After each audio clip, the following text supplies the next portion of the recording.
নমস্কার বন্ধুরা, আজকে তৈরি করব আলুর কচুরি। আলুর কচুরির জন্য প্রথমে আমি ময়দাটাকে বয়ন দিয়ে দেবো। দিয়ে দিলাম ময়দার মধ্যে চিনি, স্বাদ মতো লবণ, এবার দেবো হিং, দিয়ে দিলাম 1 চামচ বেসন।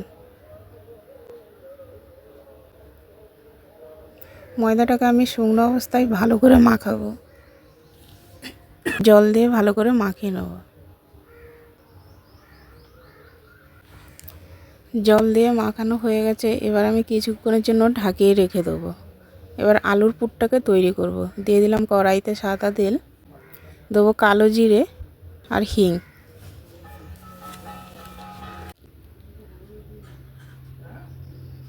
দিয়ে দিলাম আদা বাটা সামান্য একটু, দিয়ে দেবো আলুটাকে আমি সিদ্ধ করে গ্রেট করে রেখেছিলাম, এটাই দিয়ে দিলাম।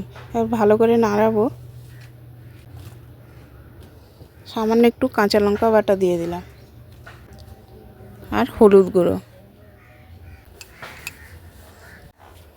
আর একটু দিয়ে দিলাম চিনি।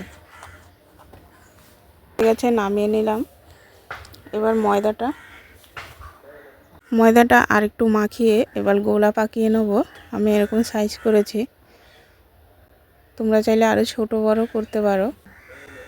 এবার আমি আলুর পুরটাকে দিয়ে সিল করে নেব, মুখটা একটু সিল করে নেব যাতে আলুর পুরটা বের না হয়।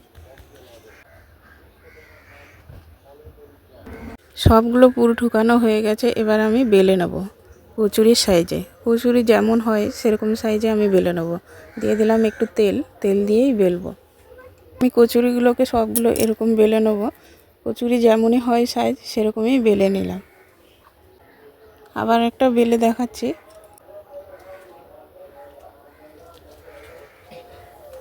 সবগুলো বেলা হয়ে গেছে, এবার আমি তেলে ভেজে নেব কচুরিগুলোকে। কড়াইতে দিয়ে দিলাম সাদা তেল,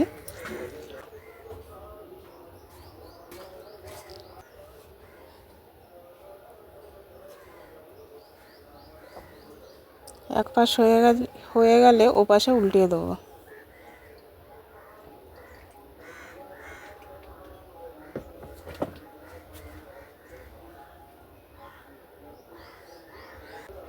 যে এরকম লাল লাল করে একদমই কচুরির মতন ভেজে তুলে নিলাম।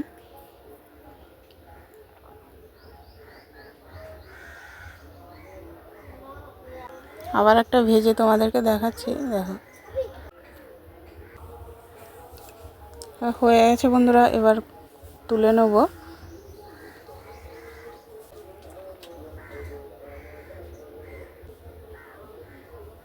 গরম গরম কচুরি আর গরম গরম ঘুগনির সঙ্গে সকালবেলা যদি এরকম ব্রেকফাস্ট থাকে খুবই ভালো লাগে। দেখো বন্ধুরা কতটা মোলায়েম হয়েছে, দেখতে কত সুন্দর হয়েছে।